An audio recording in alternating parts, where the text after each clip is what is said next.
मीरा भाईंदर शहरातील जनतेला नवीन नवीन विकास कामं देण्याचा माझा नेहमीच प्रयत्न राहिलेला आहे आणि गेल्या 1 ते 1.5 वर्षाच्या कालावधीमध्ये जर तुम्ही बघितलं असेल तर ह्या मीरा भाईंदर शहरामध्ये शासनाच्या माध्यमातून जास्तीत जास्त निधी आणण्याचं काम मी केलं आणि मुख्यमंत्री म्हणून एकनाथ शिंदे साहेब असताना त्यांनी माझ्या प्रत्येक ज्या सूचना आहेत त्या सूचनांचा विचार करून मला निधीची कमतरता पडू दिली नाही। एक शिवसेनेचा आमदार म्हणून सातत्याने ह्या मीरा भाईंदर शहरामध्ये किंवा ठाणे शहरामध्ये काम करत असताना लोकांनी काही माझ्याकडे मागण्या केल्या आणि त्या मागण्यांची पूर्तता करण्यामध्ये मी स्वतःला धन्य मानत होतो। आज ज्या ठिकाणी आपण भूमिपूजन केलेलं आहे, खरं तर ही जागा पूर्वी आरक्षित होती।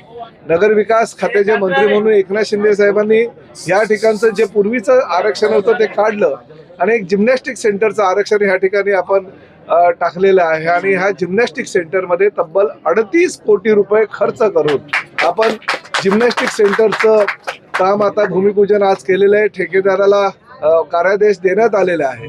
ह्या जिम्नॅस्टिक सेंटरच्या बाजूला स्विमिंग पूल आहे, एका बाजूला केरला समाज भवन आणि बाकीच्या गोष्टी सुद्धा होत आहेत।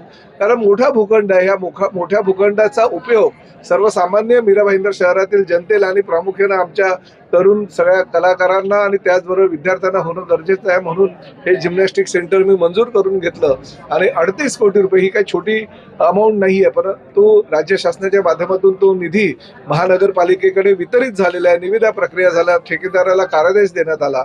ज्या पद्धतीनं ठाण्यातील माझ्या मतदारसंघातील पोखरण रोड नंबर 2 येथे स्वर्गीय साहित्यकार बाबूराव सरनाईक यांच्या नावानं जिम्नॅस्टिक सेंटर काढलं, तसंच जिम्नॅस्टिक सेंटर आणि त्याहीपेक्षा अजून अत्याधुनिक सोयी सुविधानं असलेले जिम्नॅस्टिक सेंटर हे ह्या ठिकाणी होईल। कारण मीरा भाईंदरच्या जे मुलं आहेत, जे ॲथलीट आहेत, जी जिम्नॅस्टिक करणारी मुलं आहेत, त्यांना इथे एकही सेंटर नाही, सगळ्यांना मुंबईला जावं लागतं किंवा इतर ठिकाणी जावं लागतं। तर ह्या जिम्नॅस्टिक खेळामध्ये ज्यांना प्रावीण्य मिळवायचं आहे त्या सगळ्यांना या ठिकाणी फायदा होईल। तुम्ही बघताय की नेहमी ऑलिम्पिकमध्ये चायना, अमेरिका, रशिया हीच जी जग म्हणजे ही जे प्रामुख्यानं देश आहेत ते पुढे येत असतात, परंतु आपला देश मात्र त्यामध्ये मागे राहत असतो। तर अशा सेंटरचा जागोजागी जर उपयोग झाला तर निश्चितपणे आपले विद्यार्थी घडतील आणि आपल्या देशातून सुद्धा खेळाडू तयार होतील।